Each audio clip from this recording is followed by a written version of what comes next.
Praise lord. అందరికి వందనాలు. బాగున్నారా? అంతా మరి వచ్చి సెల్ ఫోన్ల ముందు, కంప్యూటర్ల ముందు కూర్చున్నారా? మరి ఈరోజు మనం పరిశుద్ధ దినం కనుక, ప్రభు దినం కనుక దేవుని వాక్యాన్ని మనం ధ్యానం చేద్దాం. మరి రండి, మనం మొదటి తిమోథేయులకు రాసిన పత్రిక, మొదటి తిమోథేయు అపోస్తుడైన పౌలు మొదటి తిమోథేయులకు రాసిన పత్రిక 6వ అధ్యాయము 17, 18, 19 వచనాలను మనం ధ్యానపూర్వకంగా చూసుకున్నాం. మొదటి తిమోథేయులకు రాసిన పత్రిక 6వ అధ్యాయము 17, 18, 19 వచనాలు. అయితే మనం ఇప్పుడు 17వ వచనం మాత్రం చదువుకుందాం. 17వ వచనం మాత్రం చదువుకుందాం. ఇహమందు ధనవంతులైన వారు గర్విష్ఠులు కాక అస్థిరమైన ధనమునందు నమ్మిక ఉంచక సుఖముగా అనుభవించుటకు సమస్తమును మనకు ధారాళముగా దయచేయు దేవుని యందే నమ్మిక ఉంచుడని ఆజ్ఞాపించుము. సుఖముగా అనుభవించుటకు సమస్తమును మనకు ధారాళముగా దయచేయు దేవుని యందు నమ్మిక ఉంచుడని ఆజ్ఞాపించుచున్నాను. రండి ప్రార్థన చేసుకుందాం. ప్రేమ గల మా ప్రియ పరలోకపు తండ్రి, జీవంగల దేవా, యేసు ప్రభు వారి అత్యున్నతమైన నామంలో నీకు వందనాలు ప్రభువా. ఈ విధంగా మమ్మల్ని మీరు జ్ఞాపకం చేసుకుని మరి మానవులమైన మమ్మల్ని ప్రభా, మరి మా యొక్క జ్ఞానం పరిమితి, మా యొక్క ఆయుష్ పరిమితి, అసలు మేమే పరిమితి. అయితే తండ్రి, అటువంటి మమ్మల్ని ఈరోజు నిత్య జీవానికి వారసులుగా చేయటానికి మాకు ఆత్మీయ జ్ఞానాన్ని ప్రసాదించి తండ్రి, ఎందరో మరి నశించిపోతున్న ఆత్మల పట్ల భారం కలిగిన వారమై ఈ విధంగా నీ యొక్క ప్రణాళిక ప్రకారం మరి నీ సేవ చేయుటకు మాకు ఇచ్చిన ఈ గొప్ప భాగ్యాన్ని బట్టి నీకు వందనాలు.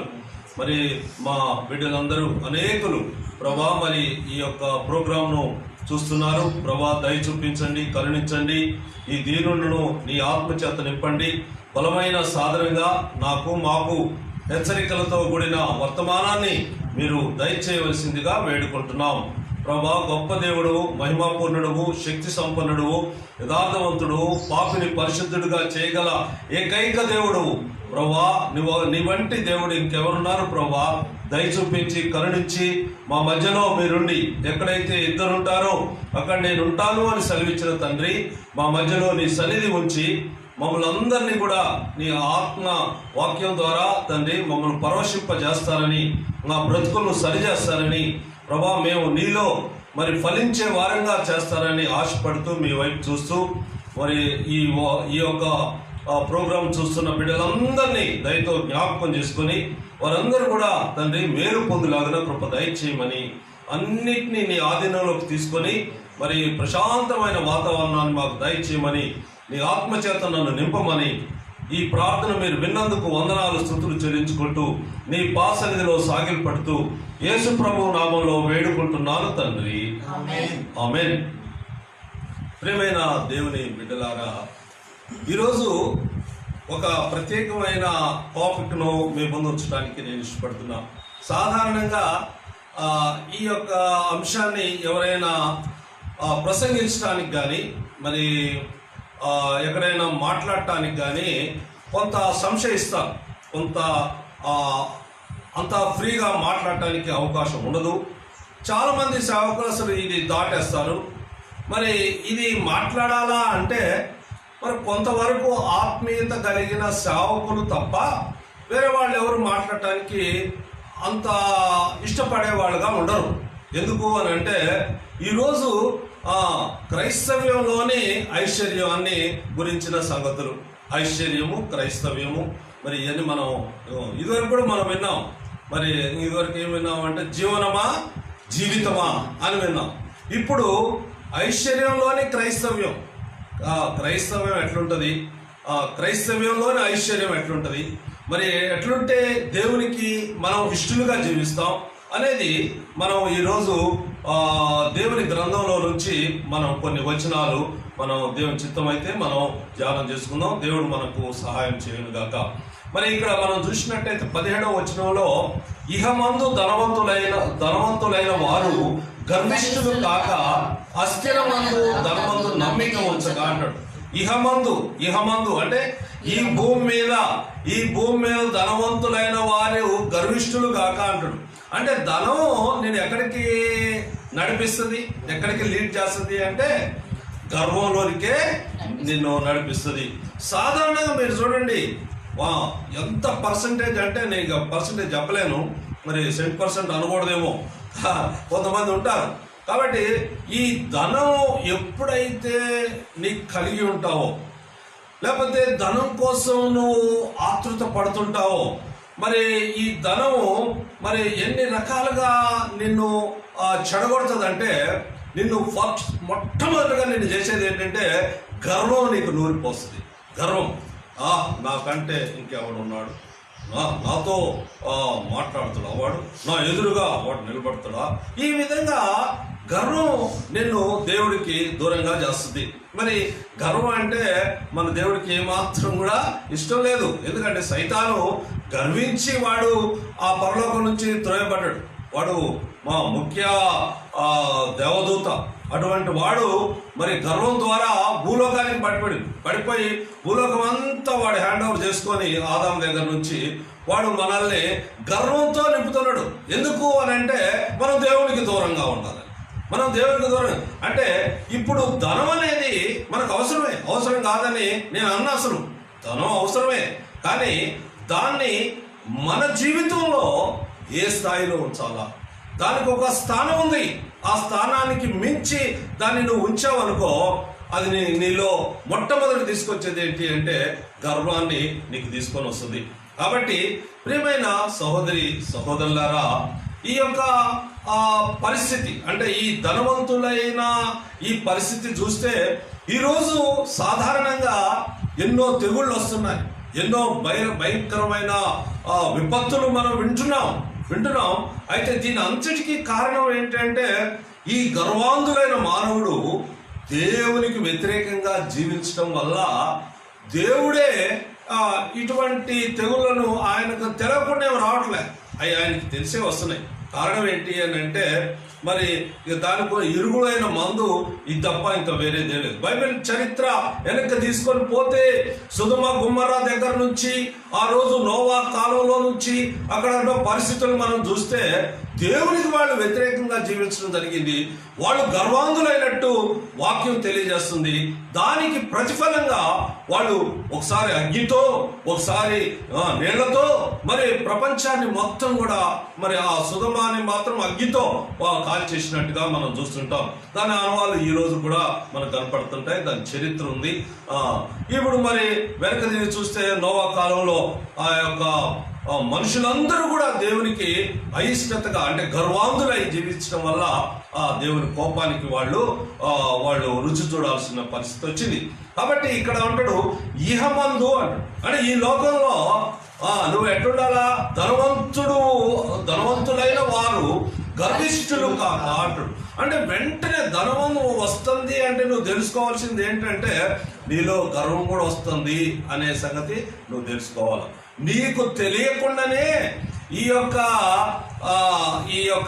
గర్వం అనే మనస్సు నీకు తెలియకుండానే నీలోకి వచ్చేస్తుంది. కాబట్టి మరి ఇహలోకమందు ధనవంతులైన వారు మరి గర్విష్ఠులు కాక అన్నాడు. గర్విష్ఠులు కాక అన్నాడు. అని అన్నాడంటే ఇంకా అవతల కొంత మార్జిన్ ఉంది. మరి కాక ఏం చేయాలా, అస్థిరమైన ధనమందు నమ్మిక ఉంచక అంటాడు. అస్థిరమైన ధనంని ఆయన ఇచ్చిన టైటిల్ ఏంటంటే అది స్థిరం కాదు, అది అస్థిరమైన ధనమునందు నమ్మిక ఉంచక. కానీ ఈ రోజు మానవుడు, ఈ రోజు దైవ సేవకులు వాళ్ళందరికీ వాళ్ళకి తెలవా ఈ వాక్యం? వాళ్ళు చదవలేదా? వాళ్ళు చదివారు, కానీ వాళ్ళకున్న క్రైస్తవ్యాన్ని, వాళ్ళకున్న విశ్వాసాన్ని, వాళ్ళకున్న సమస్తాన్ని ఎటు మలిచారు అని అంటే ధనార్జన నిమిత్తం ఈరోజు క్రైస్తవ్యాన్ని అడ్డు పెట్టుకున్న దైవ సేవకులు సైతం ఈరోజు మనకు కనపడటం లేదా? అయితే మరి ఆ జాబితాలో మనం రాకుండా ఉండాలంటే దేవుని వాక్యాన్ని ఉన్నట్టుగా మనం అర్థం చేసుకోవటానికి మనం ప్రయత్నం చేయాలి. కాబట్టి ఇక్కడ ధనం శాశ్వతం కాదు, ధనం అస్థిరము, కాబట్టి దాని మీద నమ్మిక ఉంచితే నువ్వు మోసపోతావు అని మరి చెప్పకనే చెప్తున్నాడు. నువ్వు ధనమునందు నన్ను పక్కకు పెట్టావో, గర్వం ఉన్న చోట నేను ఉండలేను, నేను లేని చోట నీకు స్థిరత్వం ఉండదు, నీ విశ్వాసం స్థిరత్వం ఉండదు, అన్నిట్లో నువ్వు ఓడిపోతావు.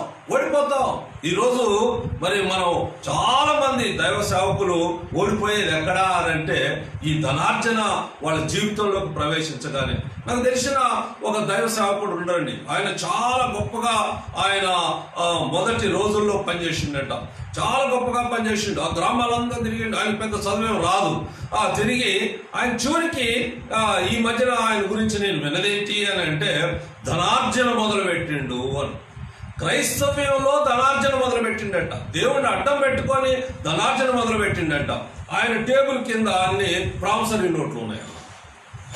ఎంత భయంకరమైన పరిస్థితులు ఈరోజు ఏర్పడుతూ వచ్చాయి. కాబట్టి మనం ఎట్లుండాలా అంటే మనం ఎప్పుడైతే ధనవంతులంగా మనం అవుతున్నామో వెంటనే మనల్ని మనం పరీక్ష చేసుకోవాలా. అయితే దాంతో పాటు గర్వం, ఇది ధనం ఏం చేస్తుంది అంటే తనతో పాటు ఈ గర్వాన్ని పట్టుకొని వస్తుంది. గర్వాన్ని తీసుకొని నీ జీవితంలోకి ప్రవేశింపజేసి ఇక నిన్ను దేవుడికి దూరం చేయటం, నెమ్మదిగా నువ్వు దూరం అవుతావు. కాబట్టి అస్థిరమైన ధనమందు నమ్మిక ఉంచకూడదు అంట. అస్థిరమైన ధనమందు నమ్మిక ఉంచక ఏం చేయాలా? సుఖముగా అనుభవించుటకు సమస్తమును మనకు ధారాళముగా దయచేసి నమ్మిక ఉంచుటకు ఆజ్ఞ. ఎంత చక్కటి మాట రాసిండండి, ఎంత చక్కటి మాట రాసిండు. ఏంటి? సుఖముగా అనుభవించడం అంటే, సుఖము అంటే బైబిల్ గ్రంథంలో మనం చూసినట్టయితే, అసలు మానవుడి జీవితంలో చూసినట్టయితే సుఖము అనే పదము వాడి జీవితంలో వాడి డిక్షనరీలో ఉండదు. ఎందుకు తెలుసా? మానవుడు పుట్టిన దగ్గర నుంచి వాడు చనిపోయే వరకు కూడా వాడి జీవితం అంతా కూడా ఎదురీదాల బ్రతుకంతా ఎదురీదాలి. ఎందుకంటే వాడు ధరించుకున్న శరీరం వాడికి వ్యతిరేకంగా పనిచేస్తుంటుంది, లోకం వాడికి వ్యతిరేకంగా పనిచేస్తుంటుంది, వాడి పరిసర ప్రాంతాలు వాడికి వ్యతిరేకంగా పనిచేస్తుంటాయి. అదిగో ఈ లోక ఏలే రాజు, వాడితో నాకేం పని అని యేసు ప్రభు అంటూ వచ్చిండు. కనుక మనం చాలా జాగ్రత్తగా ఉండాలి. మరి ఇక్కడ సుఖము అనే మాట ఉన్నది అని అంటే మానవుడికి అంతకంటే భాగ్యం లేదు. ఈరోజు మరి కోటీశ్వరులు అనబడుతున్న వాళ్ళ జీవితాలని, వాళ్ళ బయోగ్రఫీని మనం చూస్తే వాళ్ళ సుఖము అనే వాళ్ళ డిక్షనరీలో వాళ్ళ బయోగ్రఫీలో ఎక్కడ ఉండదు ఆ మాట. ఎందుకంటే వాళ్ళు ఎప్పుడు కూడా ఆందోళనతో, మరి ఎంతో ప్రయాసతో, ఎంతో భయంకరమైన పరిస్థితుల్లో వాళ్ళు జీవితాన్ని ఈడ్చుకుంటూ వస్తుంటారు. కాబట్టి ఈ సుఖముగా అనుభవించుటకు సమస్తమును మనకు ధారాళముగా దయచేయి. కాబట్టి ఈరోజు యేసుక్రీస్తు ప్రభువు దగ్గరికి ఎందుకు రావాలి? యేసు ప్రభు రక్తంలో ఎందుకు కడగబడాలి? యేసు ప్రభువును ప్రభువుగా ఎందుకు ఒప్పుకోవాలి అని అంటే, ఆయన ఇచ్చేది నీకేంటి అని అంటే, సుఖముగా అనుభవించుటకు సమస్తమును మనకు ధారాళముగా దయచేయు దేవుని యందు నమ్మిక ఉంచునని ఆజ్ఞాపించుచున్నాను. తిమోతికి పౌలు గారు ఇచ్చే ఆజ్ఞ. ఎందుకంటే పౌలు గారి కుమారుడుగా మనం కూడా మన పిల్లలకి మనం చెప్తారే, ఇది నా ఆజ్ఞ, జాగ్రత్తగా చూసుకో అంటారు. కాబట్టి ఈరోజు మనం ఎట్లుండాలా అని అంటే, ప్రతి తండ్రి కోరుకునేది ఏంటి అంటే, నా కొడుకు సుఖంగా ఉండాలా, నా కుటుంబం సుఖంగా ఉండాలా, నేను సుఖంగా బ్రతకాలా అని ప్రతి వాడు కోరుకుంటాడు. అయితే సుఖంగా బ్రతకడానికి ఏకైక మార్గం ఏంటి అని అంటే, యేసుక్రీస్తు ప్రభువును ఆశ్రయించడం తప్ప ఇంకా వేరే మార్గం లేదు. ఎందుకంటే నేను ఏదో పుస్తకాలు చదివి లేకపోతే ఎవరో చెప్తే విని నేను చెప్పట్లేదండి, నేను అనుభవించి చెప్తాను. ఇది ప్రాక్టికల్గా నా జీవితంలో నేను జన్మించిన దగ్గర నుంచి ఈ రోజు వరకు నేను అనుభవించిన నా అనుభవం మీ ముందు ఉంచడానికి నేను ఇష్టపడుతున్నాను. కాబట్టి నేను కూడా ఒకప్పుడు ధనవంతుడగుటకు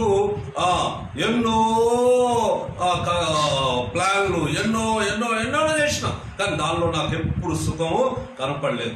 కాబట్టి ఈరోజు మనం అర్థం చేసుకోవాల్సింది ఏంటి అని అంటే, మనకు ధారాళం అంటే కొద్దిగా ఇచ్చి కొద్దిగా ఇవ్వకపోవటం కాదు.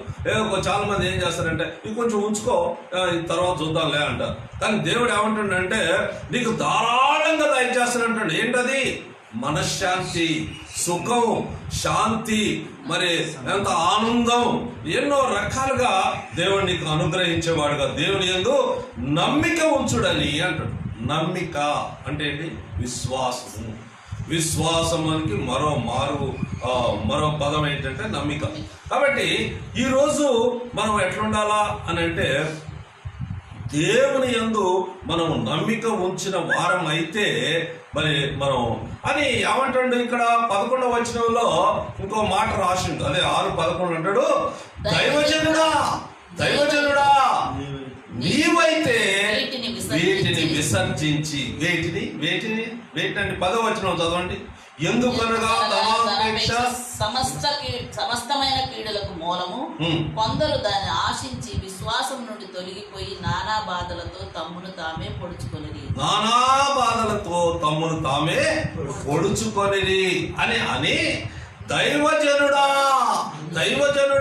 వీటిని నీవైతే వీటిని విసర్జించి. విసర్జన అంటే అర్థం తెలుసా అండి మీకు? విసర్జన అంటే ఎప్పుడు మనం దాన్ని ముట్టుకోము. విసర్జనించే కొన్ని ఉంటాయి, వాటిని మనం ఎప్పుడు టచ్ చేయడానికి కూడా ఇష్టపడం. కాబట్టి విసర్జన అది దాని జోలికి ఇంకోసారి నువ్వు ఎప్పుడు కూడా పోవద్దు. ఎక్కడికడే అంటాడు? నీతిని, భక్తిని, విశ్వాసమును, ప్రేమను, ఓర్పును, సాత్వికను సంపాదించుకున్నట్టుకు ప్రయాసపడు. మొట్టమొదటి ఏంటంటే నీతి. 6 విషయాలు ఇక్కడ అన్నాడు, అంతే కదండి? 6 విషయాలు మరి ఆయనకి బోధిస్తూ వచ్చాడు. అంటే ఎందుకు?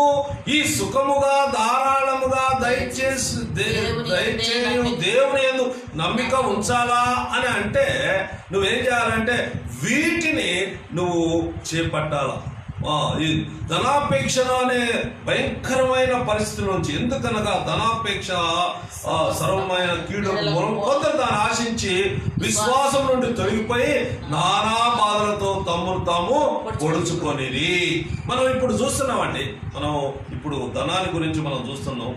ఎందుకనగా ధనాపేక్ష ఏం చేస్తుందంటే, ధనవంతులకు అపేక్షించు వారు శోధనలోను ఉరిలోను అవివేకయుక్తమైన హానికరములైన అనేక దురాశలోను పడతాడు. కాబట్టి ధనవంతులు అవటానికి ఇష్టపడేవాళ్ళు ఎంతో మంది ఉంటారు. ధనవంతులు అవటానికి ఇష్టపడ్డవాళ్ళు ఏం చేస్తారంటే, ఈరోజు మరి ప్రపంచంలో కొన్ని అగ్రదేశాలు ఉన్నాయి. ఆ దేశాల్లో మనకి ఇక్కడ పడే కష్టమే అక్కడ పడితే వాళ్ళు కొన్ని చాలా రెట్లు ఎక్కువగా మనకు డబ్బును ఇస్తారు. చాలా ఎక్కువ రెట్లుగా ఇస్తారు అనమాట. కాబట్టి ప్రతి వాడు ఈ రోజు ఏం చేస్తున్నాడంటే, కొంచెం గొప్ప చదువుకోవటం, వెంటనే వేరే దేశము పెళ్లి చేసుకుంటాడు. పెళ్లి అయిన తర్వాత ఇక తక్కువ, ఈ పిల్లలకు ఇదంతా ఇక్కడ తక్కువ మనీ కాబట్టి నేను బయటికి పోతా అంటాడు. బయటికి పోయి ఏం చేస్తాడు? బయటికి పోయి ధనార్జన చేస్తూ ఉంటాడు. ఇక్కడ పరిస్థితి ఏంటి? తండ్రి క్రమశిక్షణలో పెరగని పిల్లలు, భర్త తోడు లేని భార్య ఇక్కడ ఉంటారు. వాళ్ళకి నెలకి లక్షల రూపాయలు పంపిస్తుంటాడు. ఈ లక్షలు ఈ గ్యాప్ను అవి పూడ్చలేకపోయింది. తండ్రి లేని ఆ యొక్క గ్యాప్ను ఆ పిల్లలకు పూడ్చలేకపోయినాయి. భర్త లేని ఆ జీవితాన్ని ఆ గ్యాప్, ఆ డబ్బులు పూడ్చలేకపోయింది. కాబట్టి దేవుడు ప్రణాళిక చొప్పున జీవించటానికి బదులు వాళ్ళు ఏం చేస్తారంటే, వాళ్ళ శరీర ఆశలు వాళ్ళని బానిసలుగా చేసి వాళ్ళు దుర్మార్గమైన జీవితాలకు అలవాటు పడతారు. దుర్మార్గమైన జీవితాలకు అలవాటు పడి వాళ్ళు చేయొద్దు అనుకుంటారు, కానీ చేయకుండా ఉండలేని శక్తి మానవుడిది. మీకు అందరికీ తెలుసు, మానవుడి యొక్క నిర్మాణ విషయం మనందరికీ తెలుసు. ఏమంటే, నరుడి యొక్క శరీరము అది సాటి అయిన సహకారిగా ఇంకొక అవసరత ఉందని దేవుడు గ్రహించి మనకు మరి భార్యనిచ్చినట్టుగా, భర్తనిచ్చినట్టుగా మనం చూస్తుంటాం. దేవుని ప్రణాళిక ప్రకారం భార్యాభర్తలు ఏక శరీరులు. వాళ్ళిద్దరూ ఎక్కడ జీవించినా వాళ్ళిద్దరు కలిసి జీవించాలి. వాళ్ళు ఫలభరితమైన ఆనందకరమైన ఆధ్యాత్మిక విలువలతో దేవుని చిత్తానుసారంగా కుటుంబంలో దేవుణ్ణి మరి ప్రభువుగా పెట్టుకొని వాళ్ళు జీవించాలా. అది దేవుని యొక్క ప్రణాళిక. అక్కడే నీకు సుఖముగా అనుభవించుటకు సమస్తమును ధారాళముగా దయచేసిన దేవుడు. అర్థమైందా? సుఖముగా నువ్వు అనుభవించాలా అని అంటే నీకు ధారాళంగా దయచేసి వాడిని దేవుని యందు నువ్వు నమ్మిక ఉంచాలి. కానీ ఈరోజు నీ ప్రణాళికలు దేవుని ప్రణాళికలు వేరు, నీ ఆలోచనలు దేవుని ఆలోచనలు వేరు. కాబట్టి దేవుని ఎంత సూక్ష్మంగా దీని గురించి చెప్పిండంటే, నువ్వు ప్రార్థన చేయటానికి ఆటంకంగా ఉంటే ఒకవేళ నీ భార్య పర్మిషన్తో 1-2 రోజులు వేరుగా ఉండు, కానీ అంతకంటే వేరుగా నువ్వు ఉండబాకు అని చెప్పాడు. అంటే దేవుడు మరి జ్ఞానం లేనివాడై ఇటువంటి మాటలు చెప్పిండా? ఎందుకంటే నీ జీవితాన్ని ఆత్మీయంగా కట్టాలని, నువ్వు సుఖంగా జీవించాలని దేవుని ప్రణాళిక. కానీ నీ అజ్ఞానం, నీ యొక్క ధనాపేక్ష నేను ఎక్కడికి నడిపించిందంటే, ధనవంతులొకటకు అపేక్షించువారు శోధనలోను ఉరిలోను అవివేకయుక్తమైన హానికరమైన అనేక దురాశలకు అట్టి మనుషులకు నష్టమును నాశనమును ఉంచివేయును. ఎందుకనగా ధనాపేక్ష సమస్త కీడులకు మూలము. సమస్తమైన కీడులకు మూలమైన ధనాపేక్షతో ఎందుకు దాన్ని వెనుకబడుతుంది జీవితం? ఎందుకు దానికి వెనుకబడతాం? వెనుకబడకపోతే ఎట్టండి? మరి మనకు డబ్బులు కావాలి కదండి, మరి మనం డబ్బులు లేకపోతే మనం ఎట్లా జీవిస్తామండి అని అంటే, మరి దేవుని రాజ్యం ఏమో చూడండి. మత్తయి సువార్త 6వ అధ్యాయము 32-33 వచనాలు చదవండి. మత్తయి సువార్త 6:32-33. ఇవన్నీ మీకు కావాలని మీ పరలోకపు తండ్రికి తెలియను. కాబట్టి మీరు ఆయన రాజ్యమును నీతిని మొదట వెతుకుడి, అప్పుడు అవన్నీ మీకు అనుగ్రహింపబడు. అది నీకు అన్నీ కావాలని నీ దేవునికి తెలుసు. కాబట్టి నువ్వేం చేయాలా? మొదట ఆయన నీతిని, ఆయన రాజ్యమును మొదట వెతికితే నీకు అవన్నీ కూడా దేవుడు దయచేసేవాడుగా ఉంటాడు. దేవుడు ఎప్పుడు కూడా నిన్ను విడిచిపెట్టడు. దేవుడు ఎప్పుడు కూడా నిన్ను మర్చిపోయే దేవుడు కాదు. దేవుడు ఎప్పుడు ఆయన ప్రణాళికలో, ఆయన కనుసంధానంలో ఎప్పుడు నేను ఉంచుకుంటాడు. ఆయన చేతుల్లో నేను చెప్పుకుంటాడు. నీకేం కావాలో నీ ఆలోచన రాకముందే నీకు దయచేస్తుంటాడు. కానీ మానవుడు తన సొంత జ్ఞానంతో ఎట్లా తయారైపోయాడు తెలుసా? దేవుని యొక్క దైవత్వాన్ని కూడా, అంటే దేవుడి నుంచి పొందిన దైవత్వాన్ని కూడా పక్కన పెట్టి లోకాకర్షణకు లోనై 2 పేతురు 2వ అధ్యాయం 20-21-22 చదవండి. 2 పేతురు 2వ అధ్యాయము 20-21-22. వారు ప్రభువును రక్షకుడైన యేసుక్రీస్తు విషయమైన అనుభవ జ్ఞానము చేత ఈ లోక మాలిన్యములను తప్పించుకొనిన తరువాత మరలా వాటిలో చిక్కుబడి వాటి చేత జయింపబడిన ఎడల వారి కరవడి స్థితి మొదటి స్థితి కంటే మరి చెడ్డదగును. వారు నీతి మార్గమున అనుభవపూర్వకముగా తెలుసుకొని తమకు అప్పగింపబడిన పరిశుద్ధమైన ఆజ్ఞ నుండి తొలగిపోవట కంటే ఆ మార్గము అనుభవపూర్వకముగా తెలియక ఉండుటయే వారికి మేలు అని కుక్కలాగా పందిలాగా మన జీవితం ఉన్నదన్నమాట. కాబట్టి మనం ఈరోజు కుక్క వాంతికి తిని మరలా తింటుంది. పంది మరి బురదలోంచి వచ్చి మళ్ళీ బురదలోకి వెళ్ళిపోతుంది. అటువంటి స్థితి కాకుండా మనం ఎట్లుండాలా అని అంటే, పరిశుద్ధమైన జీవితాన్ని జీవించడానికి మనం ఇష్టపడే వాళ్ళంగా ఉండాలి. కాబట్టి ఇక్కడ మనం చూసినట్టే హెబ్రీయులకు రాసిన పత్రిక 13వ అధ్యాయం 5వ వచనంలో ఏమని రాస్తాడో ఒకసారి మనం చూద్దాం. హెబ్రీయులు ఇక్కడ పక్కనే ఉంటుందండి, 13:5 వచనం. ధనాపేక్ష లేని వారై మీకు కలిగిన వాటితో తృప్తి పొంది ఉండుడి. అది ధనాపేక్ష లేని వారై నీకు కలిగిన వాటితో తృప్తి పొంది ఉండుడి అని మరి హెబ్రీయులకు పౌలు రాస్తున్నట్టుగా మనం చూస్తుంటాం. కాబట్టి మరి ఇంకా సామెతలు 28:6 చూస్తే మరి సామెతలు 28:6 వంచకుడవై ధనము సంపాదించిన వానికంటే యథార్థముగా ప్రవర్తించు దరిద్రుడు వాసి.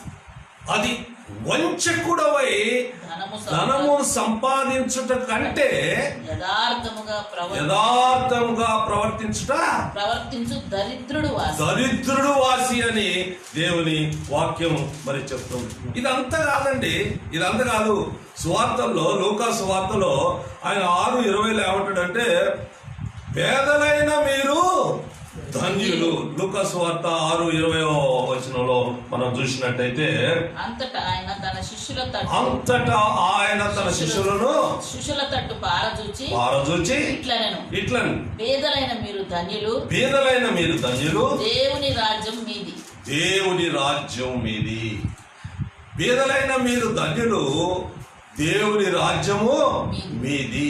కాబట్టి ఈ ధనం ఏం చేస్తుందంటే నిన్ను దేవుని రాజ్యానికి పోకుండా అది అడ్డుపట్టేదిగా ఉంటుంది అన్నమాట. ఈ పేదరికం ఏం చేస్తుందంటే ప్రతి పరిస్థితుల్లో మనము ఉన్నదానితో తృప్తి పొందుతూ, దేవుని వైపు చూస్తూ, దేవుడు అనుగ్రహించే మన అవసరాలన్నిటిని బట్టి దేవునికి కృతజ్ఞతాస్తుతులు చెల్లించుచు, దేవుణ్ణి రాజుగా, ప్రభువుగా మనం ఎప్పుడైతే మనం కలిగి ఉంటామో మనకు ఒక నిరీక్షణ ఉంటుంది. ఈ లోకం అశాశ్వతం, కాబట్టి మనం పరలోకం. కాబట్టి ఇప్పుడు మీరు ఒక ప్రశ్న వేస్తున్నాను, ఎందుకంటే ఒరే నీకు ఈ ధనం గినం ఏమి లేదు కనుక నువ్వు ఇవన్నీ చెప్తున్నావు, నీకే కొంత ధనం కలిగి ఉంటే నువ్వు ఏమి చెప్పు అని అంటారు. అది సహజంగా అందరనే మాటే. కానీ దేవునికి స్తోత్రం, నన్ను ఈ స్థితిలో ఉంచినందుకు దేవునికి వందనాలు. ఎందుకంటే బైబిల్ గ్రంథం ఉన్నట్టు, దేవా నన్ను పేదవాడిగా ఉంచి నిన్ను దూషిస్తానేమో, ధనవంతుడై నిన్ను మర్చిపోతానేమో, కనుక నాకు ఈ రెండిట్లో నుంచి నాకు నన్ను దూరం చేయదు ప్రభు అని మరి దేవుని గ్రంథంలో అన్నట్టుగా మనం చూస్తుంటాం. కాబట్టి మరి ఎట్లా మనం నేను సేవ మొదలుపెట్టినప్పుడు మరి నేను ఎవరినైతే ఆదర్శంగా తీసుకున్నో ఆ పెద్ద దైవ సేవకుడి యొక్క గుణగణాలని విన్నా, ఆయన సేవ మొదలుపెట్టిన దగ్గర నుంచి ఏ విధంగా దేవుని మీద ఆధారపడ్డాడో అదంతా వింటూ వచ్చిన తర్వాత ఏం జరిగింది నా జీవితంలో అని అంటే, ప్రతి విషయంలో నేను దేవుని మీద ఆధారపడటం నా జీవితంలో నేను నేర్చుకున్నా. కాబట్టి ఆయన అన్ని విషయాల్లో నాకు తోడై నన్ను నడిపిస్తూ వచ్చిండు. మరి ఈ మధ్యన నాకు స్కూటర్ ఉండేది, బజాజ్ చేతక్ అని, చాలా పాత స్కూటరు అది ఉండేది. నేను ఒక ప్రార్థన కూడికి వెళ్ళి అక్కడ ప్రార్థన కూడికి అయిపోయింది. పోలీసు వారి క్వార్టర్లో నేను వెళ్ళినప్పుడు అక్కడ ప్రార్థన కూడికి అయిపోయింది. అందరు వాళ్ళ వెహికల్స్ తీసుకొని వెళ్ళిపోతున్నారు. నేను కూడా నా వెహికల్ తీసి నేను స్టార్ట్ చేస్తుంటే ఒక పోలీసు వ్యక్తి ఒక ఆయన వచ్చి నన్ను అంటూ వచ్చిండు, ఏంటి సార్ ఈ బండి మీదేనా అని అడిగిండు. అంటే అవునండి నాదే అన్న. అంటే ఈ బండి చూస్తుంటే మీరేంటో నాకు అర్థమైంది సార్ అన్నాడు. నాకు అర్థం కాలే ముందు. అరే బండిని చూస్తే నన్ను చూసినట్టే నా పరిస్థితి అర్థమైంది అన్నాడు. ఏంటి అని ఒకసారి ఆలోచిస్తే ఈరోజు ఎవరు ఈ బజాజ్ చేతకు వాడుతున్నారండి? అందరూ కూడా మంచి వెహికల్స్. నేను ఈ మధ్యన వెహికల్ కొంతమంది దైవ సేవకం గురించి వింటున్నా. వాళ్ళకి ఏదో ఒక మామూలు కార్లు ఏదో ఉంటే, ఒక 10 లక్షలు ఉంటే, ఈ కాదు 20 లక్షల కారులో తిరగాలని ఉంది అని వాళ్ళు అపేక్షించినట్టుగా, వాళ్ళు కోరుకున్నట్టుగా చూస్తే వాళ్ళందరూ అన్నారు, ఇదేంటి ఉన్నదాంతో సంతృప్తి చెందకుండా దైవ సేవకుడై ఉండి ఇటువంటి పరిస్థితి ఏంటి? కాబట్టి ఈరోజు ధనం ఎటువంటి భక్తిపరుడైనా, ఎటువంటి సమర్పణ కలిగిన వాడినైనా ఏం చేస్తుంది అని అంటే అది లోపరుచుకుంటుంది. అది లోపరుచుకొని మరి దేవునికి దూరంగా తీసుకొని పోయేదిగా ఉంటుంది. కాబట్టి ఇక్కడ మరి దైవ సేవకుడికి ఆయన ఏం చెప్తుండంటే వీటన్నింటినీ విసర్జించి నీతిని అంటాడు. నీతి నీతి నీతి అంటే ఏంటి తెలుసు కదండి మీకు? నీతి, అరే నీతిగా బతకరా, అరే మంచి జాగ్రత్తగా బ్రతకరా అని అంటారు. మరి మనం బైబిల్లో చాలా మంది నీతిమంతులను చూసినాం. మరి యోబు లాంటి గొప్పవాడు, వాడు నీతిమంతుడును, చెడుతనాన్ని విసర్జించిన వాడును, ధర్మశాస్త్రం దేవుని యందు భయభక్తులు గలవాడు. ఈ నీతి నిన్ను ఎక్కడికి నడిపిస్తుంది? కొన్నేలి లాంటి వాళ్ళని కూడా ఎక్కడికి నడిపించింది అని అంటే దేవుని ఎడల భయభక్తులు కలిగి ఉండటానికి నీతి నడిపించినట్టుగా మనం చూస్తుంటాం. ఎంతో మంది నీతిమంతులు దేవుని ఆశ్రయించారు. దేవుని ఆశ్రయించినప్పుడు దేవుడు వాళ్ళని ఎంతో ఉన్నతమైన స్థితికి తీసుకొని పోయాడు. ఈ రోజు మనం చూసినట్టయితే యోబు ఐశ్వర్యవంతుడు గాడా? యోబు ఎంతో ఐశ్వర్యవంతుడు అని ఆయన ఏనాడు ఆ ధనాపేక్ష ఆయన జీవితంలో ఉన్నట్టుగా మనం చూడం. కారణం ఏంటంటే ధనం కంటే ధనాన్ని ఇచ్చిన దేవుణ్ణి ప్రేమించిన వాడుగా యోబున్నాడు. నేను వచ్చేటప్పుడు ఏమి తీసుకొని రాలేదు, ఏమి తీసుకొని పోలేను, కనుక అన్నవసరములు కలిగిన వాడిని ఉంటే చాలు అనుకున్నాడు. యెహోవా ఇచ్చెను, యెహోవా తీసుకొనెను.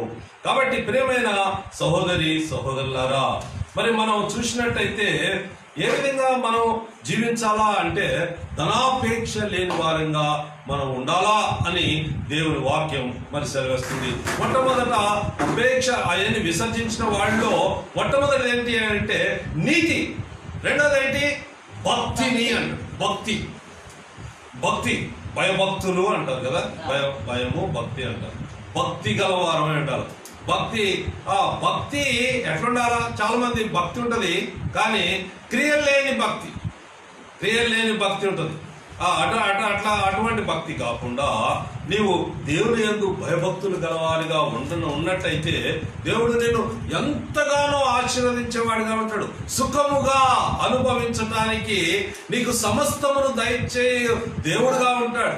కనుక ఈరోజు ఉచితంగా ఇప్పుడు ఏలియాని ఆ కేరేతు వాగు దగ్గర పోమంటే ఏలే ఏం అడగల కేరేతు వాగు దగ్గర పో, నీకు నేను అన్ని చూసుకుంటలే అన్నాడు. చూసుకొని దేవుడు అసాధారణమైన రీతుల్లో ప్రవక్తని పోషిస్తూ వచ్చిండు. ఏ విధంగా పోషించిండండి?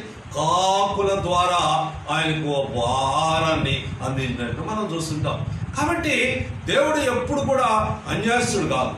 నువ్వు ఎప్పుడైతే ధనం వెంబడి పడతావో, ఎప్పుడైతే ధనాపేక్ష నీ జీవితంలో ఉండదో అది నేను ఎక్కడికి నడిపిస్తుంది అంటే కీడులోకి తీసుకొని పోద్ది. నీకు నువ్వే చంపుకునేలాగా. అంటే ఇటు చూడండి, మరి భర్తను కానీ భార్యను కానీ వేరే దేశం పంపిస్తే వాడు సుఖంగా ఏమన్నా ఇక్కడ ఉండగలడండి? ఉండలేడు కదా. ఇక తను చంపుకోవడం అంటే అదే. తను చంపుకోవడం అంటే తన సుఖాన్ని లేకుండా జీవితం అంతా పోరాటంతో జీవించడమే తను చంపుకోవటం అంటే. వాళ్ళంతా నానా బాధలతో తాము పొడుచుకొని అంటాడు. విశ్వాసం నుండి వాళ్ళు ఏమైనారట?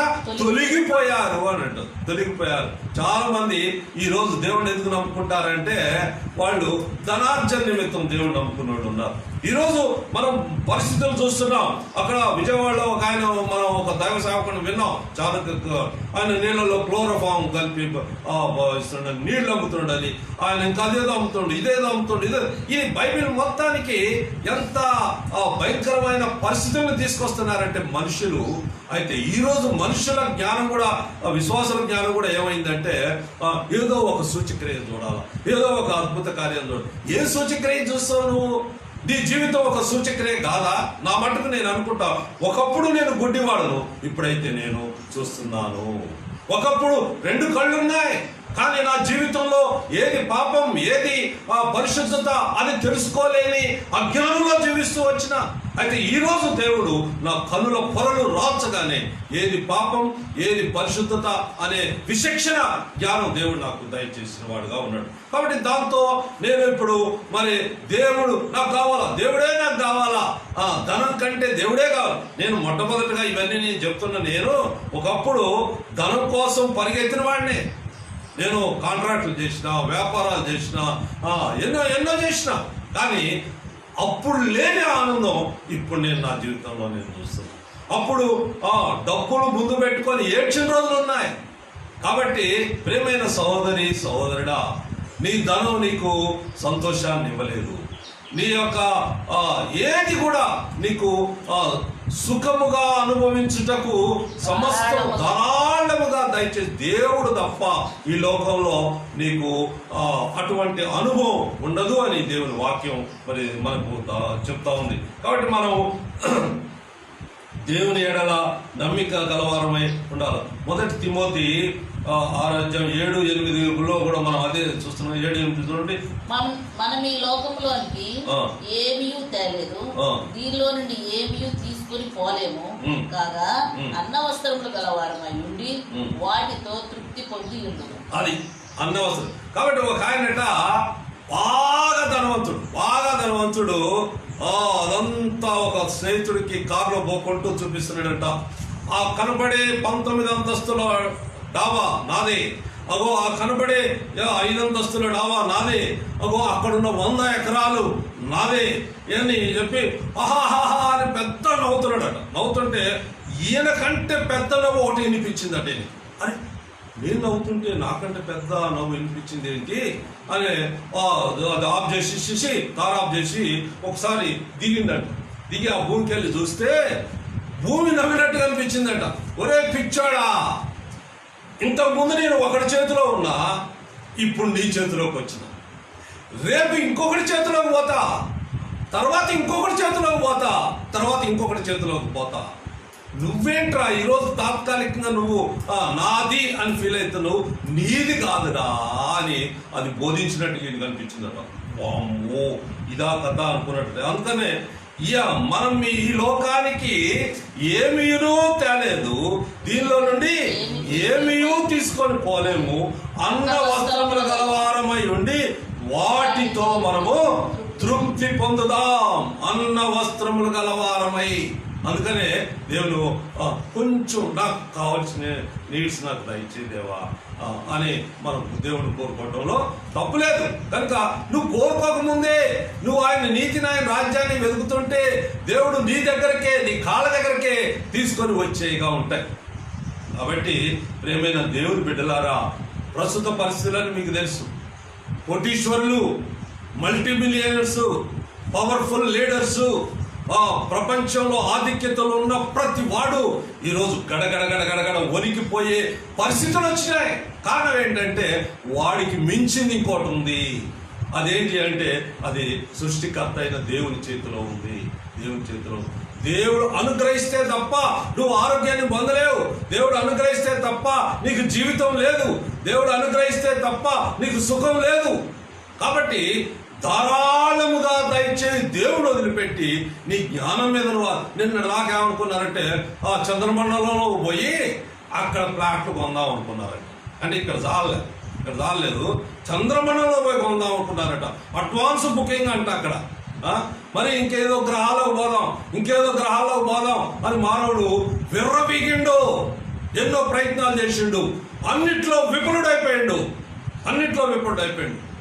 అయిపోయి ఈరోజు ఏ పరిస్థితికి వచ్చిందంటే, దేవా నువ్వు దయచేసే తప్ప నాకు గతి లేదు, నేను బ్రతకాలంటే నువ్వు వ్యాక్సిన్ దయచేయాలి దేవా అనే స్థితికి ఈరోజు మానవుడు దిగదారు. కాబట్టి ప్రేమైన దేవుని బిడ్డలారా, దేవుడు ప్రేమ కలిగిన దేవుడు ధారాళముగా దయచేసే దేవుడు నీ సుఖాన్ని గురించి ఆలోచించే దేవుడు. ఆయన వైపు నువ్వు చూడగలిగినట్టయితే దేవుడు అద్భుతంగా నీ జీవితాన్ని ఆయన మలిచేవాడుగా ఉంటాడు అని దేవుని వాక్యం మరి మనకు తెలియజేసేదిగా ఉంటది. కాబట్టి మరి చూడండి, మత్తయి సువార్త 5:3 చక్కని మాట, ఆత్మ విషయమై దీనులైన వారు ధన్యులు, పరలోక రాజ్యము వారిది. ఆత్మ విషయమై దీనులైన వారు. కాబట్టి నీ జీవితం యేసు ప్రభువు వారు స్వయంగా మాట్లాడిన మాట అండి. ఇది మామూలు మనిషి మాట్లాడిన మాట కాదు. నీ జీవితంలో ఆత్మ విషయమై నువ్వు దీనుడు అయితే పరలోక రాజ్యాన్ని నువ్వు స్వతంత్రించుకుంటావు. కాబట్టి మరి ఇక్కడ చూద్దాం మనం, ఒకటి కలిమి విస్తరించుట వాడి జీవనకు. లూకా సువార్త 12:15 చూడండి. లూకాసు వార్త 12:15. 12:15. మరియు ఆయన వారితో, మీరు ఏ విధమైన లోభమునకు ఎడమియక జాగ్రత్త పడు, ఒకని కలిమి విస్తరించుట వాని జీవమునకు మూలము కాదని. అది ఒకడి కలిమి విస్తరించుట వాడి జీవమునకు మూలం కాదు. అయ్యా నేను మల్టీ మిలియనర్ అండి, నేను కోటీశ్వరుని అండి, నేను అదండి ఇదండి అంటే చివరికి ఏంటయ్యా అంటే నో మోర్. ఆయన ఏడండి? ఆయన ఎప్పుడూ పోయిండు కదండి. ఎక్కడ పోయిండు? వెళ్ళిపోయిండు. కాబట్టి వెళ్ళిపోయిన వారి గురించి నేను మీ ముందు కొన్ని సంగతులు ఉంచాలని ఇష్టపడుతున్నాను. వెళ్ళిపోయిన వారు ఇద్దరు ఉన్నారు. ఎవరెవరు చూద్దాం మనం. ఒక ధనవంతుడు అనే ఆయన, లాజరు అనే ఆయన, ఇద్దరు ఉన్నారు. వాళ్ళిద్దరు ఏం చేశారు? ధనవంతుడు అనుదినము ఆయన ఊదారంగు బట్టలు కట్టుకొని సుఖ సంతోషాలతో భోగభాగ్యాలతో తొలదూగుతూ నా అంతటి వాడు ఉన్నడా అని అనుకుంటూ తను తానే హెచ్చించుకుంటూ ఈ లోకంలో జీవిస్తూ వచ్చిండట. లాజరు అనే ఒకడు ఉన్నాడట. అయ్యా వాడు కురుపులతో నిండిపోయిన వాడే, ఎన్నో జబ్బులు, ఎన్నో బాధలు, ఎన్నో ఇరుకులు, కానీ యథార్థంగా జీవిస్తూ ఆయన ఇంటి వాకెట్నే ఉన్నారు. ఇద్దరు ఒకరోజు ధనవంతుడు చనిపోయాను. అతడు ఎక్కడ పెట్టబడ్డాడట? అతడు పాతి పెట్టబడిన. ధనవంతుడు చనిపోయి వాడు ఎక్కడ ఉన్నాడు? పాతి పెట్టబడ్డాడు. ధనవంతుడు చనిపోయి, చదవమాట, ధనవంతుడు చనిపోయి పాతి పెట్టబడ్డాడు. అతడు ఊదా రంగు బట్టలను సన్నపు నార వస్త్రములను ధరించుకొని ప్రతిదినం బహుగా సుఖపడుచుండువాడు. లాజరు అని ఒక దరిద్రుడుండెను. వాడు కురుపులతో నిండిన వాడై ధనవంతుని ఇంట వాకిట పడి ఉండి అతని బల్ల మీద నుండి పడు రొట్టె ముక్కలతో ఆకలి తీర్చుకుని. ఇంకా ధనవంతుడు చనిపోయేవాడు పాతి పెట్టబడెను. ధనవంతుడు చనిపోయి పాతి పెట్టబడెను. అప్పుడు అతడు పాతాళంలో బాధపడుచుండెను. పాతాళములో బాధ అంటే నీ ఊహ కందనంత బాధ. నువ్వు ఇక్కడ బాధలు కొన్ని బాధలే తెలుసు, కొన్ని అన్ని తెలవని, కానీ పాతాళములో బాధలు నీ ఊహ కందనంత భయంకరమైనది. అది శాశ్వతం. ఈ లోకంలో నువ్వు ధనవంతుడై ఉండి విర్రవీగి ధనాపేక్షతో విర్రవీగితే వాటన్నిటికీ ఫలితం నువ్వు అనుభవించే పరిస్థితి పాతాళంలో మరి నువ్వు యాతన పడే పరిస్థితి వస్తుంది. యాతన అంటే ఏమి యాతన అండి? అక్కడే రాసి ఉంది, తండ్రి అయిన అబ్రామా నా యందు కనికరపడి తన వేలి కొనతో నీళ్ళలో ముంచి నా నాలుకను చల్లా. ఇక్కడ ఏమైంది ఆయనకి? అసలు ఇక నీళ్ళైతే ఎటువంటి మధురమైన నీళ్లు తాగుతున్నాడో మనకు తెలవదు. కింగ్లీ వాటర్ అంటే కదా, నాకు చిన్నప్పుడు అంటే చాలా కాలం క్రితం ఎవడైనా నీళ్లు కింగ్లీ వాటర్ తాగుతుంటే అబ్బా వీడు నీళ్లు కొనుక్కొని తాగుతుండా అనుకునేవాడు. కానీ సరే ఇప్పుడు కామన్ అయిపోయింది అనుకోండి. అక్కడ పరిస్థితి ఏంటంటే అక్కడ ఏ నీళ్ళని కాదు, ఆ నీళ్లు అనే పదార్థంలో ఏలు ముంచిన నాలుక తడుపుమంటాడు. ఎంత దుస్థితి అండి, ఎంత దౌర్భాగ్య స్థితి. కనుక మరి మానవుడా నువ్వు వింటున్నావా? సుఖముగా ధారాళముగా దయచేస్తూ దేవుని యందు నమ్మిక ఉంచక నీ డబ్బు యందు నువ్వు నమ్మిక ఉంచితే నీకు వచ్చే ఫలితం ఏంటి అని అంటే ఆ పాతాళంలో కొనగోటితో వేలుతో నా నాలుక తడుపు అంటాడు. భయంకరమైన. మరి రోమను ఎక్కడ ఎవరు అనుకున్నాడు? దరిద్రుడు ఈ లోకంలో దరిద్రం అనిపించిండు, కానీ దేవుడు దూషించలేదు. ఎన్నో పరిస్థితుల్లోంచి పోయిండు, దేవునికి యథార్థంగా ఉన్నాడు. కానీ తను అనుభవించే అది శాశ్వతం. దేవుడు పక్షపాతి కాడు. ఆయన అందరికీ వారి క్రియల చొప్పున వారికి ధారాళముగా దయచేసేవాడు. కనుక ఆయన అక్కడ ఎంతో హాయిగా ఆయన జీవిస్తూ వచ్చిండట. జీవిస్తూ ఉంటే అక్కడ ఆలోచిస్తుండట ధనవంతుడు. ఏమైనా ఆలోచిస్తుండంటే నాకు అన్నదమ్ములు ఉన్నారు, నాకు బంధువులు ఉన్నారు, మరి వాళ్ళందరి సంగతి ఏంటి? ఇక్కడ ఇట్లుంటదని ఎంతమంది చెప్పినా అక్కడ వెళ్ళలేదు, మేము ఇక్కడికి వచ్చినాం, నేను పోయి వాళ్ళకి చెప్తా అంటున్నాడు. ఇక్కడ ఉన్నప్పుడు నీ పొరుగువాడికి నువ్వు సువార్త చెప్పవు, నీ ఇంటికి పాలోడు వస్తాడు, నీ ఇంటికి కూరగాయలోడు వస్తాడు, నీ ఇంటికి ఎంతో మంది వస్తాడు, నువ్వు ఎంతో మందితో ఒక రోజులో మాట్లాడుతుంటావు. ఎప్పుడైనా యేసుక్రీస్తు ప్రభు అని, యేసుక్రీస్తు పాపాలు క్షమించే అధికారం గలవాడని, యేసుక్రీస్తు పరలోక రాజ్య వైభవాన్ని వదిలిపెట్టి మన కోసం ఈ లోకానికి మానవుడిగా ఎత్తించి తన రక్తం కార్చి ఆ రక్తంలో నిన్ను నన్ను పరిశుద్ధుడిగా తీర్చి పరలోక రాజ్యానికి యోగ్యుడిగా చేస్తాడని సంగతి నువ్వు ఎప్పుడైనా చెప్పావా? ఎప్పుడైనా నీ పొరుగువారికి చెప్పావా? దేవుడు నీ నుంచి కోరుకున్నది అందుకే, అదే. కాబట్టి ఈ రోజు నిన్ను రక్షించుకున్నాడు, ఈ రోజు నిన్ను అనేకులకు ఆశీర్వాదకరంగా ఉంచాలనుకుంటున్నాడు, దేవుడు నిన్ను లోకానికి దీపంగా ఉంచాలనుకుంటాడు. కారణం ఏంటి అని అంటే అనేకులను చీకట్లో నుంచి ఆశ్చర్యకరమైన వెలుగులోనికి నువ్వు నడిపించడానికి. కనుక యేసు ప్రభు వచ్చిండు, నువ్వు ఎందుకు వచ్చావయ్యా అని అడిగితే, చీకట్లో నుంచి ఆశ్చర్యకరమైన వెలుగులోనికి, నశించిన దాన్ని వెతికి రక్షించడానికి నేను ఈ లోకానికి వచ్చినా అని యేసు ప్రభు చెప్తాడు. ఓ ప్రియమైన సహోదరి సహోదరుడా, నీ జీవితంలో అట్టి అనుభవం నీకుందా? అట్టి అవకాశం దేవుడు నీకు ఇస్తే ఈ అవకాశం దుర్వినియోగం చేసుకుంటే నువ్వు ఎండమావుల కోసం ప్రయాసపడి గాలికి ప్రయాసపడినట్టు ప్రయాసపడి చివరికి వచ్చేసరికి నేను రిక్తుడనై పరలోక రాజ్యానికి పోతాననే అని పరితపించే ఆ దినం రాకముందే ఈరోజు ప్రభువును నువ్వు ఆశ్రయించినట్టయితే దేవుడు నిన్ను దీవించేవాడుగా ఉంటాడు, దేవుడు నిన్ను కనికరించేవాడుగా ఉంటాడు.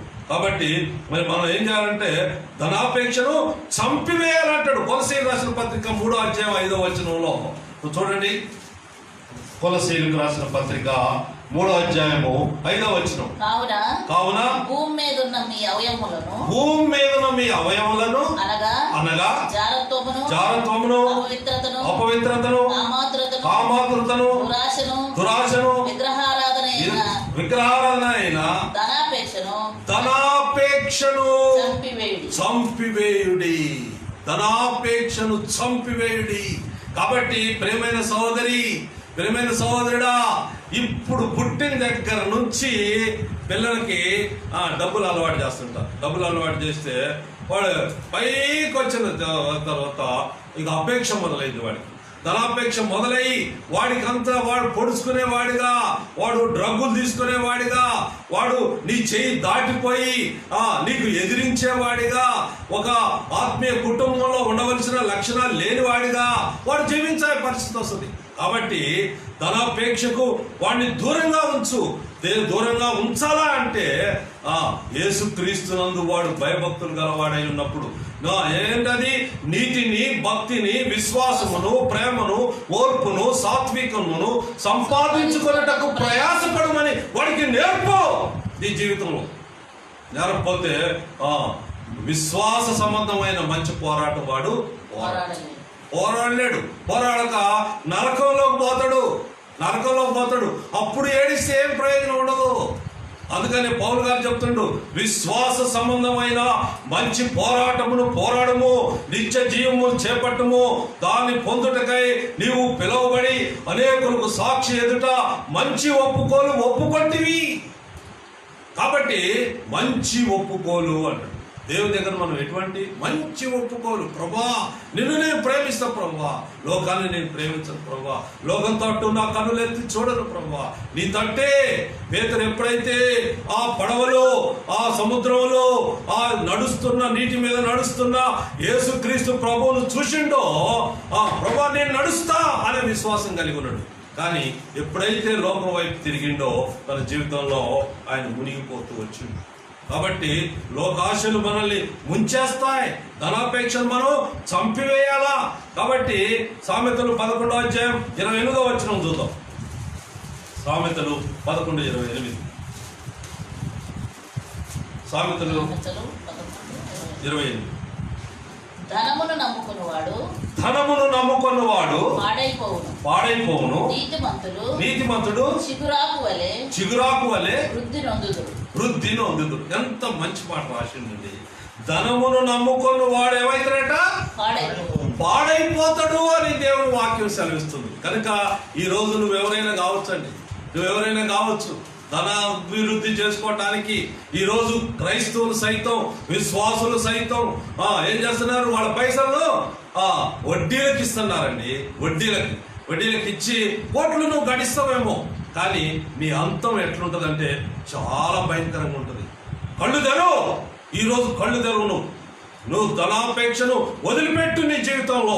ఈ రోజైనా నువ్వు దేవుని కోసం బ్రతకడానికి ఇష్టపడితే పరలోక రాజ్యం నీదని. కాబట్టి ధనము శాశ్వతం కాదు. మనం చదువుకున్నాం, ధనమును నమ్ముకున్నవాడు పాడైపోను, నీతిమంతుడు చిగురాకు వలె వృద్ధి నందుదురు అంటాడు. ఇంకా మనం సామెతలు 27:24 ఏమంటాడు చూడండి. సామెతలు 27:24. ధనము శాశ్వతము కాదు, ధనము శాశ్వతము కాదు, కిరీటము తరతరములుండును. ధనము శాశ్వతం కాదండి.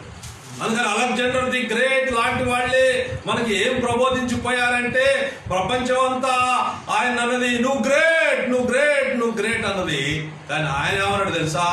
నేను ఏమి తీసుకొని రాలేదు, ఏమి తీసుకొని పోవటం లేదు, రిక్త హస్తాలతో వెళ్ళిపోతానని ప్రపంచానికి సందేశం ఇచ్చి ఆయన వెళ్ళిపోతూ వచ్చు. కాబట్టి సొలొమోను లాంటి మహారాజులు, చక్రవర్తులు వాళ్ళని నేను గాలికి ప్రయాసపడ్డా, నా జీవితం అంతా నేను వ్యర్థం చేసుకున్నా. యెహోవా యందు భయభక్తులు కలిగి ఉండుంటే మరి మానవ కోటికి విధి అని ఆయన మనకు సందేశం ఇచ్చిన వాడుగా ఉన్నాడు. అందుకనే మత్తయి సువార్త 6:11-19 చూస్తే, భూమి మీద మీరు ధనాన్ని కూర్చుకొనబాకండి. ఈ రోజు ఎంత చక్కగా రాసిందంటే 6:19. భూమి మీద మీ కొరకు ధనమును కూర్చుకొనవద్దు. ఇక్కడ చిమ్మెటయు తుప్పును తినివేయును. దొంగలు కన్నము వేయుదురు. కన్నం వేసి దొంగిలెదరు. పరలోకమందు మీ కొరకు ధనమును కూర్చుకొనుడి. అచ్చట చిమ్మెటైనను తుప్పైనను దాని తినివేయదు. కాబట్టి ఈ లోకంలో మీరు ఈ భూమి మీద ధనం కూర్చుకొనుట అజ్ఞానము. నువ్వు మోసపోతున్నావు. నువ్వు ఎక్కడ కూర్చుకోవాలా అంటే పరలోక రాజ్యంలో నీ ధనాన్ని కూర్చుకోవాలి. పరలోక రాజ్యంలో నువ్వు ధనం కూర్చుకోవాలా అంటే దేవుడు నీకు ఎన్నో అవకాశాలు ఇస్తాడు. ఆయన తోడుగా ఉంటాడు, ఆయన ఒప్పిస్తాడు, ఆయన మెప్పిస్తాడు, ఆయన నీకు సమృద్ధిని ఇచ్చే దేవుడుగా ఉంటాడు. కాబట్టి భూమి మీద మనం జీవించేటప్పుడు ధనం కోసం నువ్వు ప్రయాసపడి దాన్ని సంపాదిస్తే అది తుప్పు పడుతుంది, అది పాడైపోద్ది, దొంగిలిస్తారు, దాన్ని ఆశించి నేను చంపి అది తీసుకొని పోతారు. మీరు బాగా ఇప్పుడు చూస్తూనే ఉన్నారనుకుంటా, సిటీస్ లో చాలా మంది నగలేసుకొని పోతా ఉంటే వాడు మోటార్ సైకిల్ మీద వస్తున్నాడు, వాడు వెనక చైన్ పట్టుకొని గుంజితే కింద పడి తలకాయ మగిలిన వాళ్ళు చాలా మంది ఉన్నారండి. ముక్కులు గుంజి ముక్కు తెగిపోయిన వాళ్ళు ఉన్నారు, చెవులు తెగిపోయిన వాళ్ళు ఉన్నారు. కాబట్టి ఈ ధనాపేక్ష సర్వనాశనానికి మూలం కనుక దైవ సేవకుడా, దైవజనుడా, నీవైతే వాటిని విసర్జించి నీతిని, భక్తిని, విశ్వాసమును, ప్రేమ, ఓర్పును, సాత్వికను సంపాదించుకున్నట్టు ప్రయాసపడాల. దీనికోసం నువ్వు ధనం కోసం ప్రయాసపడటం కాదు, వీటిని సంపాదించుకోవటానికి నువ్వు ప్రయాసపడాల. కాబట్టి ఇక్కడ మనం ఫిలిప్పీయులకు రాసిన పత్రిక 4వ అధ్యాయము 19 చక్కని మాట దేవుడు వివరించేవాడుగా ఉన్నాడు. ఫిలిప్పీయులు కాగా దేవుడు తన ఐశ్వర్యము చొప్పున క్రీస్తు యేసునందు మహిమలో నీ ప్రతి అవసరతను తీర్చును. నీ ప్రతి అవసరం, ఆయన మహిమలో నీ ప్రతి అవసరము తీర్చేవాడు దేవుడు అని దేవుని వాక్యం సెలవిస్తుంది. ఇంకా చాలా నేను చెప్పగలను, కానీ ఇక మనకు సమయం లేదు కనుక నేను ముగిస్తున్నా. కాబట్టి దేవుడు తన ఐశ్వర్యం చొప్పున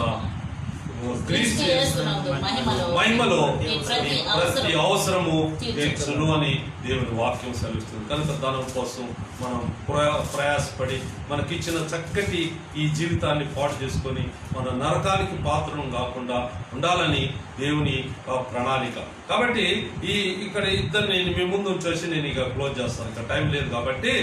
మరి బైబిల్లోనే ఎరుకో పట్టణంలో యేసు ప్రభువును చూడటానికి వచ్చిన ఒక జక్కయ్య యేసు ప్రభువును ఎరుకో పట్టణంలో ఉండడానికి వచ్చి ఆయన దగ్గరకు వచ్చి ఆయన చూడటానికి ప్రయత్నం చేస్తే ఆయన ఆయన చాలా ధనవంతుడు. ఆయన ఇంటికి యేసు ప్రభు రాగానే ఆయన మొత్తం కూడా ఆయన తన పరిస్థితిని అంతా ఒప్పుకొని తనకున్న ఆస్తిని అంతా విడిచిపెట్టి పరలోక రాజ్యంలో ఆయన ధనం కూర్చుకున్న వాడుగా ఉంటాడు. ఆస్తిని అంతా అమ్మేసి పేదలకు ఇచ్చేసి యేసు ప్రభుని ఆయన వెంబడించిన వాడుగా. అప్పుడు ఆయన యేసు ప్రభు ఎంత చక్కగా ఆయన ముందు ఆయన వేసిండు, ఇతను అబ్రహాము కుమారుడే, నేడు ఇంటికి రక్షణ వచ్చి ఉన్నది, నశించిన దాన్ని వెదకి రక్షించుటకు మనిషి కుమారుడు భూమి మీదకి వచ్చిండు అని ఇతను మరి ఆ ఈ కుటుంబానికే రక్షణ తీసుకొని వచ్చిండు ఆయన. కాబట్టి ప్రియమైన సహోదరి సహోదరుడా, జక్కయ్యలాగా ఆయన ఈ లోకంలో ధనాన్ని ఎంతో విస్తారంగా సంపాదించిండు. అయితే యేసు ప్రభువుని చూడగానే ఆయన కష్టపడిన ధనం అంతా కూడా వేస్ట్ అని గ్రహించి ఆయన శాశ్వతమైన ధనం కోసమని పరలోక రాజ్యంలో ఆయన ధనం కూర్చుకున్నాడు. తర్వాత మార్కు సువార్త 10వ అధ్యాయం 17వ వచనంలో చూస్తే ఒక ధనవంతుడు కనపడుతుంది. చూడండి, మార్కు సువార్త 17:17 ఆయన బయలుదేరి మార్గమున పోచుండగా పరిగెత్తుకొని వచ్చి ఆయన ఎదుట మోకాళ్ళలోని సద్బోధకుడా నిత్య జీవమునకు వారసుడగుటకు నేనేమి చేయుదునని ఆయన చాలు. కాబట్టి వాడు యవనస్తుడు, బాగా ఉన్నవాడు, అన్ని కూడా వదిలిపెట్టి యేసు ప్రభు పాదాల దగ్గరకు వచ్చి ఆయన అడుగుతున్నాడు, నిత్య జీవాన్ని వారసుడు కావాలంటే పొందడానికి నేనేం చేయాలా అని అంటే యేసు ప్రభు కొన్ని చెప్తా ఉండు, నీ ధర్మశాస్త్రం పాటించాలా, అవన్నీ నేను చిన్నప్పటి నుంచే చేస్తున్నాడు. అయితే నీకు ఒకటి కొడు, అతన్ని ప్రేమించి యేసు ప్రభు ఒక మాట చెప్పాడు, ఏమని, నీకు ఒకటి కొదువుగా ఉన్నది, అది ఏంటి అని అంటే మంతా అమ్మేసి నువ్వు నన్ను వెంబడించు అని చెప్తే ఆయన వ్యసన పడుతూ వెళ్ళిపోయిందంట. ఆయన దేవుని రాజ్యానికి యోగ్యుడు కాలేకపోయాడు. ఈ లోకంలో అశాశ్వతమైన ధనాన్ని ఆశ్రయించి నరకానికి పాత్రుడైపోయాడు. అన్ని ధర్మశాస్త్రాన్ని పాటిస్తున్నాడు, నిలువలేని అన్ని చేస్తున్నాడు, కానీ నిత్య జీవానికి వారసుడు కాలేకపోయాడు. కానీ ఇక్కడ ఈ ధనార్జన చేసే జక్కయ్య మాత్రం తన జీవితంలో మరి తను వాస్తవాన్ని గ్రహించి మరి సమస్తాన్ని ధారాళముగా దయచేసి దేవుని యందు నమ్మిక ఉంచి పరలోక రాజ్యానికి ఆయన వెళ్ళిపోయినట్టుగా మనం చూస్తుంటాం. కాబట్టి ప్రియమైన దేవుని బిడ్డలారా, మనం ధనాన్ని ప్రేమించే వారంగా ఉండకూడదు. కాబట్టి దైవజనుడా, వీటన్నిటిని విసర్జించి నీతిని, భక్తిని, ప్రేమను, విశ్వాసమును, ప్రేమను, ఓర్పును, సాత్వికమును సంపాదించుటకు ప్రయాసపడమని. కాబట్టి మీ అందరికీ నేను సవిస్తరంగా చెప్పేది ఏంటంటే, ఓ విశ్వాసులైన వారులారా, ఓ దైవ సేవకులారా, మీరు ఇప్పుడైనా సరే ధనాపేక్షను విడిచిపెట్టి వాటిని విసర్జించి వీటిని చేపట్టి నిత్య జీవానికి వారసులు కావాల్సిందిగా ప్రభు పేట దీన మనసుకున్నాయి మీ పాసన్నిధిలో అడుగుతున్నాను. దయచేసి మీరు అందరూ కూడా మరి ప్రభువును ఆశ్రయించి ప్రభువును వెంబడించినట్లయితే మనం అందరం కూడా దేవుని సన్నిధికి మనం వెళ్ళిపోతాం. దేవుడు ఈ వాక్య భాగాన్ని దీవించును గాక. Praise lord. మీ అందరికీ చాలా వందనాలండి. ప్రార్థన చేసుకుందాం. ప్రేమ పరిపూర్ణుడు మా ప్రియ పరలోకపు తండ్రి, యేసు ప్రభు నామంలో నీకు వందనాలు ప్రభా. మాకు ఇచ్చిన ఈ వాక్య భాగాలను బట్టి నీకు వందనాలు ప్రభా. మరి ఈ లోకంలో మానవులు ధనాపేక్ష గలవారై నీ ప్రేమకు దూరం అయిపోయి సమస్తమును ధారాళముగా దయచేసి వాని యందు నమ్మిక ఉంచక వాళ్ళు అస్థిరమైన ధర్మమునందు వాళ్ళు నమ్మిక ఉంచి ప్రభా వాళ్ళ జీవితాన్ని మా అంతా కూడా పాడు చేసుకొని నరకానికి పాత్రులై మరి వాడు వెళ్తున్నారు ప్రభా. అయ్యా, దీనంతటికి కారణం ఏంటి అని అంటే ధనవంతులు ఒకటకు ప్రయాసపడేవాడు గర్వాంధులు అవుతారని దేవుని వాక్యం సెలవిస్తుంది. కనుక తండ్రి, మేము గర్వాంలోకి వెళ్ళక మేము దీనులమై సాత్వికులమై ప్రభా నీ పాసన్నిధిలో సాగిలపడి వాక్యానుసారమైన జీవితాన్ని జీవిస్తూ నీ హెచ్చరికలు మేము తీసుకొని ప్రభా మేము నీ యొక్క స్వాస్థ్యానికి హక్కుదారులంగా మమ్మల్ని నీ కుమారుడి ద్వారా చేసినందుకు నీకు వందన స్తుతులు చెల్లించుకుంటున్నాం. మా సంఘాన్ని దీవించండి, మా సంఘాన్ని ఆశీర్వదించండి, మా సంఘంలో ఉన్న విశ్వాసులందరినీ నీ పాసన్నిధిలో దయతో జ్ఞాపకం చేసుకోండి. భయంకరమైన రోజుల్లో ఉన్నాం. మానవ జ్ఞానానికి అందని జబ్బులు మానవుల్లో ఈ లోకంలో ఇప్పుడు ఉన్నాయి. కనుక తండ్రి, వీటన్నిటిలో నుంచి మేము తప్పింపబడి నీ యొక్క చిత్తాన్ని ఎరిగి నీ యొక్క చిత్త ప్రకారం మా జీవితాన్ని మలుచుకొని ఎంతో మందిని మరి ఈ యొక్క వాక్యం దగ్గరికి నడిపించి వాళ్ళందరినీ పరలోక రాజ్యానికి యోగ్యంగా చేసే ఆ భారాన్ని, ఆ బాధ్యతను మాకు దయచేసినందుకు నీకు వందన స్తుతులు చెల్లించుకుంటూ ఘనత మహిమ ప్రభావానికి ఆరోపించుకొని మౌనమే తగ్గించుకొని యేసు ప్రభు నామంలో వేడుకుంటున్నాము తండ్రి. మన తండ్రి అయిన దేవుని ప్రేమ, ఆయన కుమారుడైన యేసు క్రీస్తు వారి కృప, పరిశుద్ధాత్మ సహవాసం మనం ప్రార్థించిన వారందరికీ మన సంఘస్థులు సదాకాలం తోడై ఉండును గాక. Amen. Amen. Praise the lord అండి. ప్రైజ్ ది లార్డ్ అండి. Praise the lord.